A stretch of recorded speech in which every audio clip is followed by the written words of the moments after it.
कनकदास की कहानी भक्ति, समर्पण और सामाजिक भेदभाव के खिलाफ एक प्रेरणादायक उदाहरण है। कनकदास का जन्म 16वीं शताब्दी में कर्नाटका में हुआ था। उनका असली नाम थिमप्पा नायक था। वे एक योद्धा परिवार से थे और शुरू में एक सेनापति के रूप में काम करते थे।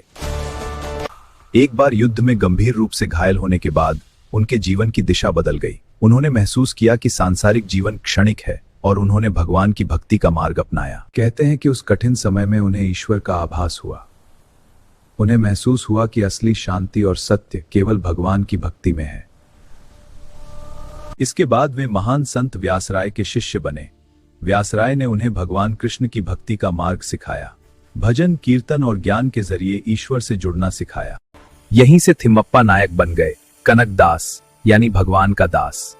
कनकदास ने पूरी तरह खुद को भगवान कृष्ण को समर्पित कर दिया। उन्होंने कन्नड़ भाषा में भक्ति गीत लिखे, समाज को भक्ति और समानता का संदेश दिया, हर जगह कृष्ण का नाम फैलाया। लेकिन उस समय समाज में जाति भेदभाव बहुत था। जब वे उडुपी के प्रसिद्ध मंदिर उडुपी श्री कृष्णा टेम्पल में दर्शन करने गए तो उन्हें उनकी जाति के कारण मंदिर के अंदर जाने से रोक दिया गया। जब कनकदास उडुपी श्री कृष्ण टेम्पल पहुंचे तो उनके मन में सिर्फ एक ही इच्छा थी, भगवान कृष्ण के दर्शन। लेकिन उस समय समाज में जाति भेद इतना गहरा था कि उन्हें मंदिर के अंदर जाने की अनुमति नहीं दी गई। पुजारियों और समाज के लोगों ने उन्हें रोक दिया क्योंकि वे नीची जाति से माने जाते थे। सोचिए, एक सच्चा भक्त जिसका दिल सिर्फ भगवान के लिए धड़कता है, उसे भगवान के घर से ही दूर कर दिया गया। इस अपमान के बाद भी कनकदास के मन में न क्रोध आया न घृणा। वे मंदिर के पीछे जाकर खड़े हो गए। न कोई शिकायत, न कोई विरोध, बस आंखों में आंसू और दिल में एक ही पुकार, हे कृष्ण, अगर आप सच में मेरे हैं तो मुझे दर्शन दीजिए।